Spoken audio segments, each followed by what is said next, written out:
Hey everyone, and welcome back to my channel. And today I'm so excited to share with you my gluten-free meal prep. If you're new here, my name's Christine. It's been raining all day and it's the weekend, so it's a perfect day to do meal prepping for the coming week. Let me know in the comments if you like to meal prep. Today I'll be making oat crepes with an apple compote, and for my lunch and dinner recipes I'll be making poached cod, sauteed Brussels sprouts and broccoli, fried rice, a delicious mung bean soup, and a seaweed dish made with aramay sea vegetable. Sea vegetables are really rich in minerals, so I love to include them in my meal prep. I know this sounds like a lot of food, and it is, but trust me, that food will go fast this week. As part of my meal prep, I'm going to make a batch of herbal tea. So I'm boiling some water, and then I'm going to pour this boiled water over some dried herbs. I'm using some chrysanthemum flowers. This is popular in traditional Chinese medicine. And I'm also using some honeysuckle flowers, which help to cool the body and calm down inflammation. So this is a really nice herbal tea, and pouring the hot water over a couple tablespoons of each of the herbal teas and 2 cups of water. Gonna let this steep for 5 minutes and sweeten it with some monk fruit extract powder. This is a really nice sweetener because it's kind of like stevia as far as it's not any refined sugar, but it really makes things intensely sweet. So I used half a teaspoon of that. A few of my other favorites are pau d'arco, peppermint tea, dandelion root tea, and hibiscus tea. So after the 5 minutes, I'll strain the tea, and this is a tea concentrate, so I just add a little splash of it to water throughout the day. Moving along to our gluten-free crepes, I want to show you what ingredients I'll be using, such as coconut milk, gluten-free oat flour, avocado oil, arrowroot flour. This helps to bind the batter, and then some coconut sugar for sweetness. I'm using 1½ cups of the oat flour, 1/4 cup of arrowroot flour, 1 tablespoon of coconut sugar, 1½ cups of coconut milk. But before I add that, I'm going to whisk together my dry ingredients. Now add the coconut milk and 1 tablespoon of avocado oil. And now whisk it together to form a nice, smooth, lump-free batter. It's going to be a little thinner than pancake batter. You should have a slightly runny consistency. I'm heating up a cast iron skillet over medium-high heat. I'm going to spray it with a little avocado oil and use a silicone brush. Checking on the consistency of my batter, pouring it into a measuring cup to make it easier to pour. Once the batter sits for a little bit, it does thicken up slightly, so if you need to thin it out with a little more coconut milk, feel free. Spray your pan, move the oil around a little bit. My first crepe got a little thicker than I wanted, but it's easy enough to fix by thinning the batter. So I'm just going to stir in a couple more tablespoons of our coconut milk and we'll be good to go. I'm using roughly 1/3 cup of batter. You want enough to cover the entire skillet. And I'm going to swirl it around, swirl the pan just to get the batter to move around. You can even use the back of a spoon to spread it out, just to help cover the pan.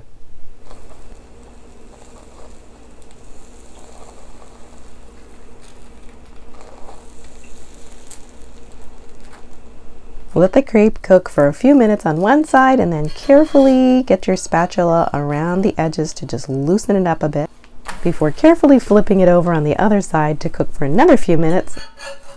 And you want to get it nice and lightly browned on both sides. Transfer the cooked crepes to your serving platter. You'll be amazed how flexible and pliable these crepes are. I can't believe there's no egg in them. Look how you can fold them up. For the compote, we need 1 tablespoon of pure maple syrup, a little vanilla, I'm using powder, a pinch of sea salt, some kuzu root starch, or you could use cornstarch, and a little apple juice. This is 2 tablespoons. I'm also using 4 apples, and we're ready to cook our compote. I'm coring the apples. I'm going to leave the skin on, but you can peel your apples if you prefer.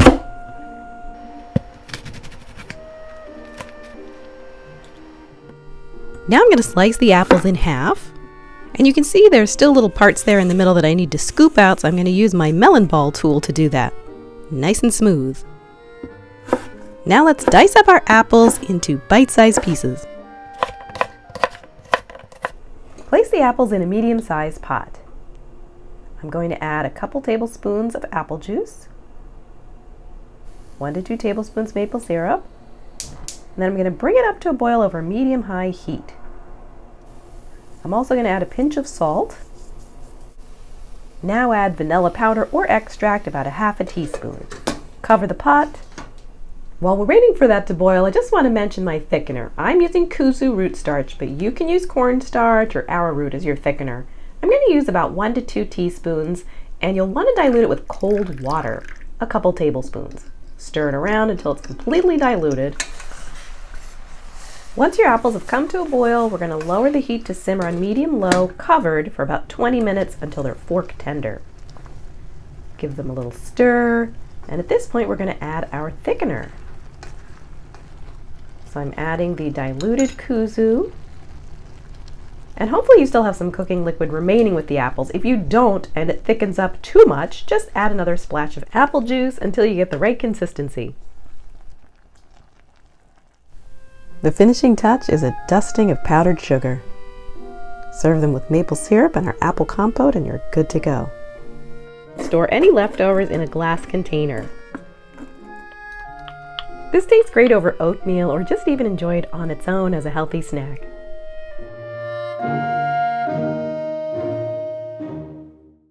I'm using 3 cod fillets to make the poached cod, along with some sea salt, dill, and white pepper, chicken stock, or you could use vegetable stock,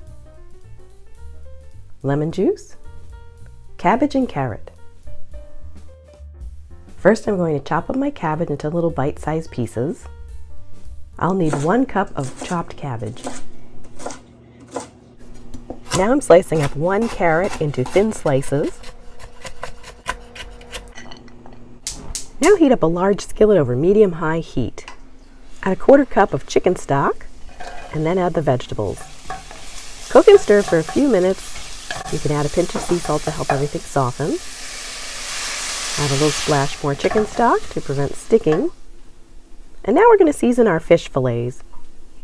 So I'm using 1 teaspoon of sea salt, 1 teaspoon of dried dill, and a few pinches of white pepper. Feel free to add any other seasonings that you like. I'm coating both sides and rubbing it in, and our cod's ready to go. I'm continuing to cook and stir the vegetables, and I'm going to add 3/4 cup of chicken stock. Increase the heat to bring this to a boil. Cover, and lower the heat to simmer for 5 minutes. Add the prepared cod fillets, and now add the juice of 1/2 lemon. Cover and cook for 4 to 6 minutes. Now I'm going to chop up some fresh parsley to garnish the fish.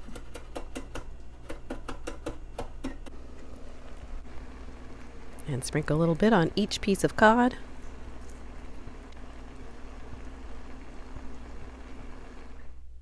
Now we're ready to serve the fish or place it in a meal prep container.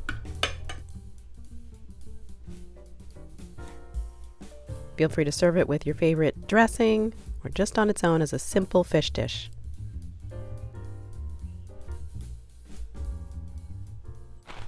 Time to make chicken stock. I'm using kabocha squash, red radishes, carrots, celery, parsley. I've got a bag of frozen chicken bones. I keep this in the freezer. I don't go through chicken that quickly, so I just store them in the freezer, and when I've got a big bag full, I make stock. I'll need water, and then I'm also using a nutritious sea vegetable, kelp. Place the chicken bones in a large soup pot. Add the piece of squash, 2 radishes, 2 carrots, 3 pieces of celery, and a handful of fresh parsley. Add a couple teaspoons of our kelp granules, and then cover everything with water.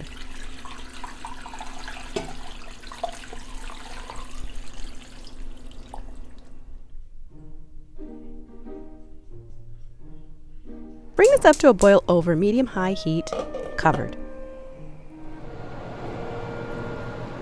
Once it comes up to a boil, lower the heat to simmer on medium-low for about 40 minutes, covered.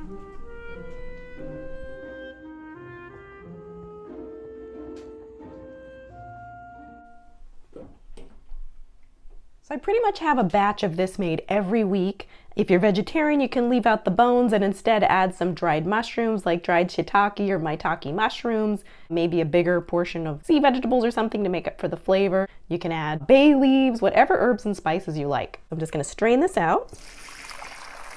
Try not to splash my shirt. I made a really big batch, but feel free to make a smaller amount.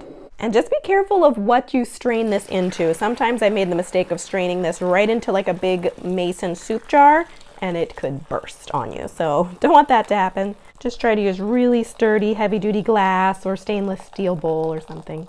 We're going to use some of this to make a delicious mung bean soup. You can also use it to cook vegetables. I often use this instead of oil when I'm stir-frying or sautéing. And if you can't use it all at once, it freezes really well. You can even freeze it in an ice cube tray and then just use a little bit at a time. Once the broth is cool, you can transfer it into a large glass jar, keep it in the fridge 4 to 5 days, and it's super nourishing. So now I'm going to make a mung bean soup. I like to store all of my beans in glass jars like this. They just look pretty and it's inspiring to see all of them and see which bean I feel like making each day. And mung beans are particularly helpful for any kind of liver issues. In traditional Chinese medicine, mung beans are known to be cooling, so they're good for liver heat conditions. What we have here is 1 cup of mung beans. First I rinse them a few times and then I soak them in water to cover overnight. This helps to make them more digestible and softens them up. Sometimes they even begin sprouting a little bit. I'm using a lot of kale. This is lacinato kale. Half of a small zucchini. Our spices are cardamom, some ground cumin, a bay leaf, and something called sumac. A little sea salt, touch of lemon, kabocha squash. This is a particularly sweet squash. A good homemade chicken stock. I'm just going to drain off the beans and give them a good rinse under the sink. Now I'm chopping up the vegetables for the soup, beginning with the zucchini. I'm chopping everything into little bite-sized pieces. Next, I'm chopping up the kabocha squash. You can use butternut squash instead if you can't find this type of squash. And our 1 bunch of kale, just into a rough chop.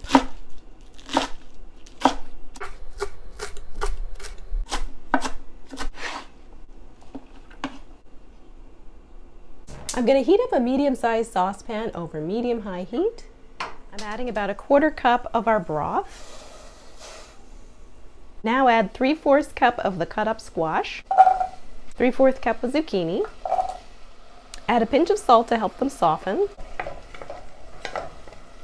I'm going really light on the spices, but feel free to use more. 1/2 teaspoon of sumac, 1/2 teaspoon of ground cumin, 1/2 teaspoon of ground cardamom. Cook and stir for a few minutes. Now add the 1 cup of soaked mung beans. Now add the chicken stock. And that was 3 cups of our chicken stock. Add a bay leaf or 2. And increase the heat to high to bring it up to a boil. Now reduce the heat to simmer. Cover the pot, simmer on medium-low for 30 minutes. After 30 minutes, I'm going to add the 2 cups of chopped kale.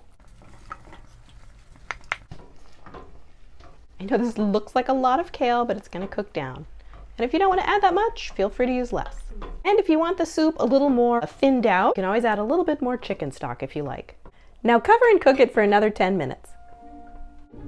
The soup is a nice hearty consistency. Sometimes I keep it like this, but today I'm going to add a little extra chicken stock just to thin it out a bit.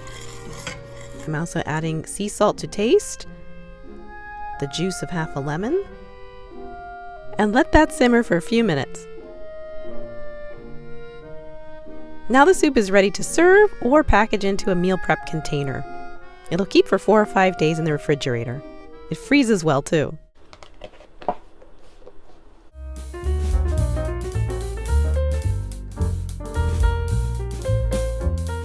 Who agrees with me that meal prepping is a workout? Next up is our green vegetable dish. I always have a green veggie dish on hand. I incorporate dark leafy greens into other recipes, but I usually have a dedicated green recipe. So for this week, I'm making sauteed broccoli. I had already prepped a bunch of it earlier in the week. I've got roughly 3 cups of shaved Brussels sprouts, and this is 6 cups of broccoli florets. So this is a big batch. You don't have to make this much. You can always cut the recipe in half. I'm keeping it really simple. I've just got a tablespoon of olive oil here. I'm gonna add a little bit of sea salt to taste and a little fresh lemon. If you like lots of flavor, feel free to add sauteed garlic and onions to this dish. You can add a little bit of chili flakes if you like, or some curry powder, or whatever you like for flavor. But this is kind of a simple, basic dish. What I love about this recipe is that it's a nice, fast one. I'm heating up a large pot over medium-high heat. I've added my 1 tablespoon of olive oil and the 3 cups of Brussels sprouts. I'm adding a little pinch of salt to help them soften. And I'm going to add a little splash of water.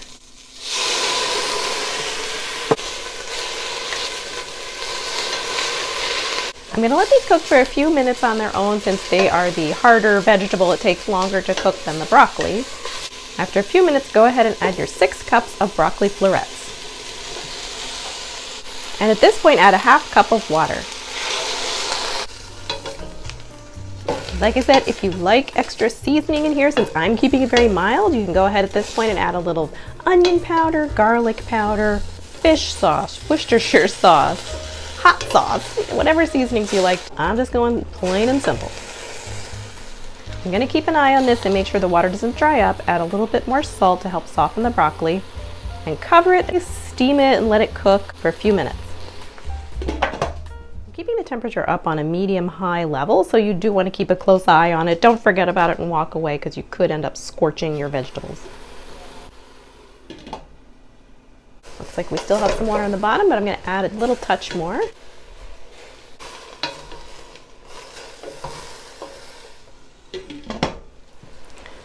Now I'm going to add some lemon juice. A few squeezes, however much lemon you like. Cover it and let it steam for another few minutes until it's fork tender. Once your broccoli and Brussels sprouts are tender enough, you can go ahead and shut off the heat. Once this dish has finished cooking, you'll want to be sure to drain off any remaining liquid so it doesn't get soggy. Let it cool completely.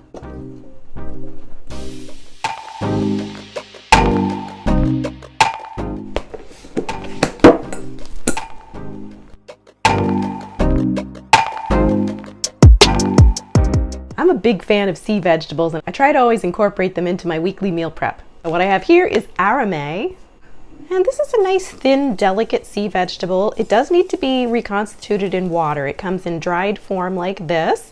So I'm going to rinse it several times with some cool water and then let it soak for about 10 minutes, drain it, and then we can use it.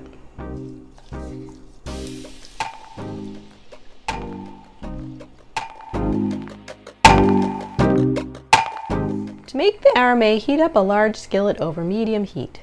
Add 1 tablespoon of olive oil and 1/2 cup of frozen corn and 1/2 cup of frozen peas mixed with carrots. Cook and stir for a few minutes until the vegetables are softened. This is the arame that was rinsed, soaked, and drained. I'm just placing it on top of the vegetables, and now I'm going to add enough water to cover the bottom of the pan. So anywhere between a 1/2 cup and 1 cup. You could use vegetable broth instead if you prefer. I'm going to add a few drops of this coconut aminos. This is basically like soy sauce, only it's soy-free and made from coconuts.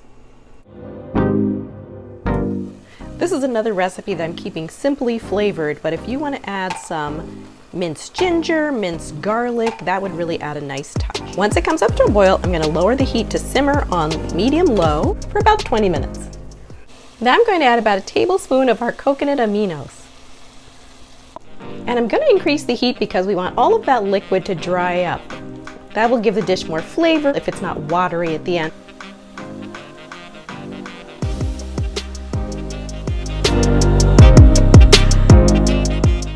You might be thinking this is a very small amount of the sea vegetable dish, but it's so concentrated and mineral rich, you don't really need to eat a lot of it.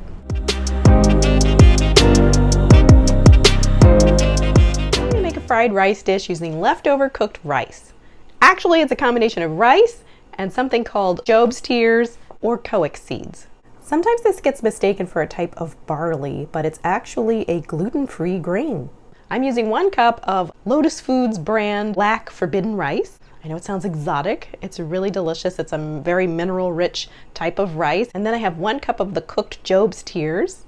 But really you can use 2 cups of cooked brown rice if you like, or even white rice. So whatever type of rice you'd like to use for your fried rice, it's really up to you. I'm going to use some red radishes, and the leafy radish tops were so beautiful at the market, I decided to use those as well. Isn't it so cool that you can actually use the leafy tops of radishes and also of carrots in your cooking?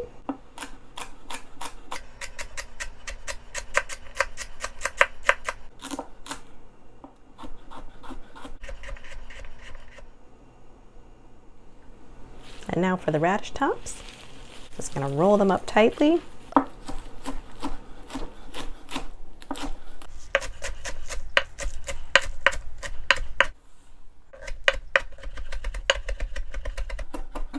Heat up a large skillet on medium heat. Add 2 teaspoons of olive oil, the 2 tablespoons of chopped celery, 1/2 cup of sliced red radishes, and a pinch of salt. Cook and stir for a few minutes. Just like with the other recipes, if you want to add some onion and garlic at this stage and some ginger, feel free to do that. Add the 1 cup of cooked Job's tears and the 1 cup of cooked black rice.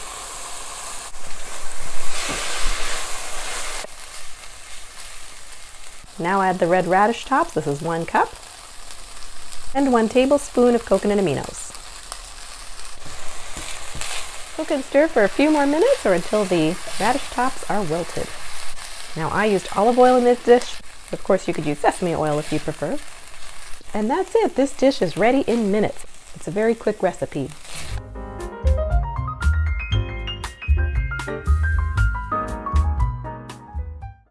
Thanks so much for watching, and I'll see you in the next video.